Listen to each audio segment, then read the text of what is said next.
तो गाइस कैसे हैं आप। और आज आपके लिए मैं एक ऐसी शानदार ट्रिक लेकर आया हूं कि इस ट्रिक के थ्रू आप आसानी से पहचान सकते हैं एकदम चुटकियों में कि किसे कहेंगे अम्ल और किसे कहेंगे क्षार।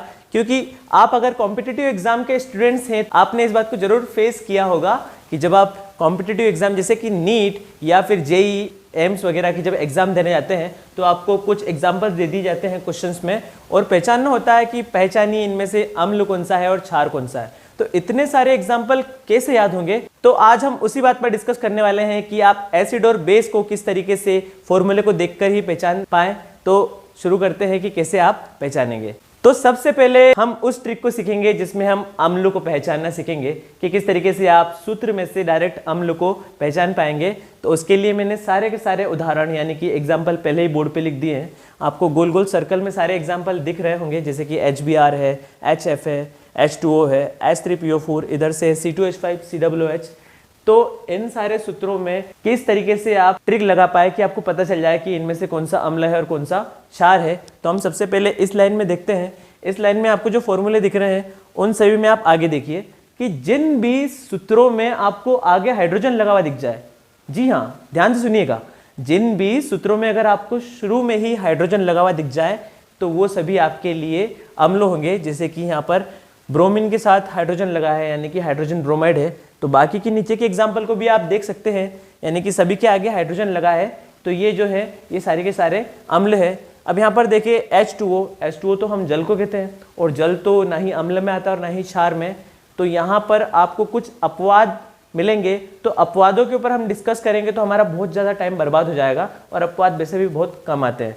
तो हम इस ट्रिक के थ्रू ज़्यादा से ज़्यादा मैक्सिमम कंपाउंड्स को पहचानना सीख जाएंगे, मैक्सिमम सूत्र में से अम्ल को पहचानना सीख जाएंगे। तो पहले कॉलम से हमें यह समझ में आ रहा है कि किसी सूत्र के आगे या किसी कंपाउंड के आगे अगर हाइड्रोजन लगा हुआ है तो उसे हम अम्ल मान लेते हैं। सूत्र के आगे अगर हाइड्रोजन लगा हो तो वो सारे के सारे अम्ल कहलाते हैं। इसके बाद मैंने एक चौकोर वाला बॉक्स बना रखा है आप लोगों के सामने। यहाँ पर मैंने इसको स्पेशली बनाया है कि इसका रीज़न बता रहा हूँ कि आपको इस बॉक्स के लिए एक लाइन याद करना पड़ेगा। जैसे हम धातु और अधातु में अंतर याद करते तो एक लाइन आपने सुनी होगी कि अधातुएं जो होती है वो अम्लीय ऑक्साइड बनाती है। मैं आपके लिए यहाँ लिख देता हूँ, अधातुओं के ऑक्साइड हमेशा रहते हैं अम्लीय। यहाँ पर देखें तो कार्बन अधातु है, सल्फर अधातु है, नाइट्रोजन अधातु है, इनके साथ सभी के साथ ऑक्सीजन लगा है। यानी कि जब भी अधातुओं के साथ ऑक्सीजन लगा हुआ दिख जाए तो आप उसे मान लेना कि ये अम्ल है। तो हमने अभी तक दो ट्रिक देखी है कि किसी सूत्र के आगे हाइड्रोजन लगा दिख जाए तो उसे भी हम अम्ल मान लेंगे, जैसा आप उदाहरण में देख पा रहे हैं। और यहाँ पर देख लीजिए कि अधातुओं के साथ अगर ऑक्सीजन जुड़ा है तो वो भी जो है अम्ल की कैटेगरी में आएगा। और इसके बाद हम देखते हैं कुछ और सूत्र भी हमारे पास, जैसे H3PO4 HClO3। तो यहाँ पर तो आपको अलग ही शुरू में हाइड्रोजन लगे हुए दिख रहे हैं, जैसे H2CO3। तो ये भी अम्ल के उदाहरण है। तो दो ट्रिक आपको समझ में आ गई होगी और आई होप कि आपको ये ट्रिक पसंद भी आई होगी। इसके बाद हम तीसरा कॉलम देखते हैं। तीसरे कॉलम में क्या है, यहाँ पर आपको दिख रहा है C2H5 COOH HCOOH। तो यहाँ पर आपको एक चीज़ कॉमन दिख रही होगी और वो कॉमन चीज़ है COOH। देखिए हर सूत्र में आपको COOH लिखा हुआ दिख रहा है। तो यही तो हमारे ट्रिक का हिस्सा है कि जब भी आपको किसी सूत्र के साथ COOH लिखा हुआ दिख जाए तो वो सूत्र भी हमारे लिए अम्लीय होगा। यानी कि ये चारों के चारों उदाहरण जो है अम्ल के हैं। तो रिमाइंडर के लिए मैं आपको लिख देता हूं कि अगर COOH जुड़े तो उसे भी हम कह देंगे कि ये अम्ल है यानी कि एसिड है। यानी कि किसी फॉर्मूले में हमको COOH जुड़ा हुआ दिख जाए तो उसको हम अम्ल की कैटेगरी में ही रखते हैं। तो दोस्तों यहाँ पर पूरी बात खत्म होती है अम्ल की। मैंने अम्ल को पहचानने की आपको 3 ट्रिक बता दी है। स्टार्टिंग में H लगा हो तो भी अम्ल है, अधातुओं के साथ अगर ऑक्सीजन जुड़ा है तो अधातुओं के ऑक्साइड हमेशा अम्लीय होते हैं, उनको भी आप अम्ल के रूप में ही पहचानेंगे कि हाँ भैया ये अम्ल है। और इसके बाद तीसरी ट्रिक कि किसी सूत्र में अगर हमको COOH जुड़ा दिख जाए यानी कि कार्बन, 2 ऑक्सीजन और 1 हाइड्रोजन, तो वो भी जो है अम्ल की कैटेगरी में आता है। अब सीखते हैं कि हम कैसे पहचानेंगे कि सूत्रों में से क्षार कौन सा है। तो चलिए अब बात करते हैं कि कैसे पहचानेंगे आप सूत्रों के बीच में से क्षार को। और दोस्तों क्षार को इंग्लिश में बेस के नाम से भी पहचानते हैं और कुछ कुछ जगहों पर इसे भस्म के नाम से भी पहचानते हैं। तो आज हम सीखने वाले हैं कि आप कैसे पहचानेंगे क्षार या कैसे पहचानेंगे भस्म। तो उसकी ट्रिक के लिए मैंने फिर से आपके लिए एग्जाम्पल लिख दिए हैं। जैसे कि यहाँ पर आपको बेरियम ऑक्साइड दिख रहा है BeO, Al2O3, एल्यूमिनियम ऑक्साइड दिख रहा है। तो यहाँ पर आपको ध्यान देना है कि देखिए सारी मेटल्स के नाम हैं, यानी कि सारी धातुओं के नाम हैं और उनके साथ कुछ न कुछ मात्रा में ऑक्सीजन जुड़ा हुआ है। यहाँ बीच वाले कॉलम में भी देखिए आप टीलियम के साथ ऑक्सीजन जुड़ा है, क्रोमियम के साथ, आयरन के साथ, मैग्नीज के साथ भी जो है ऑक्सीजन जुड़ा हुआ है। तो यहाँ पर जितनी भी मेटल्स है उनके साथ ऑक्सीजन जुड़ा है, ये तो गौर करने वाली बात है। यानी कि जब भी धातुओं के साथ ऑक्सीजन जुड़ जाता है तो वो कहलाती है क्षार। क्यों कहलाएगी सर जी? तो अभी ही वीडियो के पहले पार्ट में मैंने बताया था इसका उल्टा, कि जब अधातुओं के ऑक्साइड बनते हैं तो वो अम्लीय बनते हैं।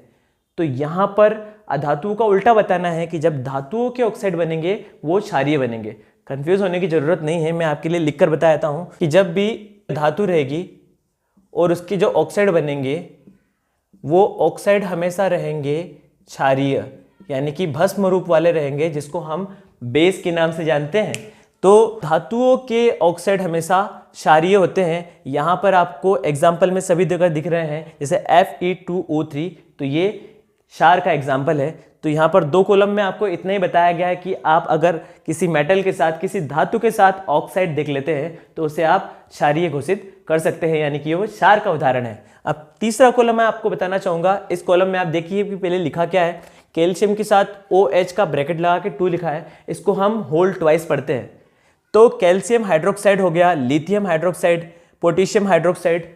तो यहाँ पर ये ध्यान रखना है कि किसी भी सूत्र में आपको अगर आखिरी में या कहीं पर भी OH लगा दिख जाए तो उसे हम क्षार मान लेते हैं, यानी कि बेस मान लेते हैं। तो अगर आप कंफ्यूज हो रहे हैं कि पहले वाले वीडियो में भी तो कुछ ऐसा ही था कि वहाँ पर C था, फिर O था, फिर OH था, तो आप याद रखिए कि यहाँ पर केवल OH सिंगल है, वहाँ पर OH के साथ CO भी था, कि अगर COOH दिख जाए तो उसको हम क्षार में नहीं मानेंगे। फिलहाल हम क्षार की बात कर रहे हैं। तो यहाँ पर केवल सिंगल OH दिख रहा है, C और O इसके साथ नहीं जुड़ा हुआ है। तो जहाँ पर भी OH दिख जाए, यानी कि हाइड्रोक्साइड दिख जाए, तो उसे भी हम क्षार मानते हैं। तो केवल 2 ही ट्रिक है, मैं आपको लिख के बताता हूँ कि अगर OH दिखे जुड़ा हुआ तो उसे आप क्षार मानेंगे, क्षारक मानेंगे, या फिर बेस, जिसको हम भस्म के नाम से भी जानते हैं। तो यहाँ पर आपकी क्षार पहचानने की भी ट्रिक पूरी हो गई है। और इस ट्रिक के थ्रू अगर अब आप पेपर सॉल्व करने बैठेंगे तो आप आसानी से अम्ल और क्षार को अलग अलग पहचान सकते हैं और आपके बहुत सारे ऑब्जेक्टिव्स जो कॉम्पिटिटिव एग्जाम में आने वाले हैं आपसे आसानी से बनने लगेंगे। तो कैसी लगी वीडियो आप कमेंट करके जरूर बताइए। अगर आपको कुछ डाउट आता है तो आप कमेंट सेक्शन में पूछ सकते हैं। तो वीडियो को लाइक कीजिए, शेयर कीजिए, बहुत सारे लोगों तक सब्सक्राइब भी करवाइए, खुद भी शेयर कीजिए। मिलते हैं नेक्स्ट वीडियो में। Thank you very much.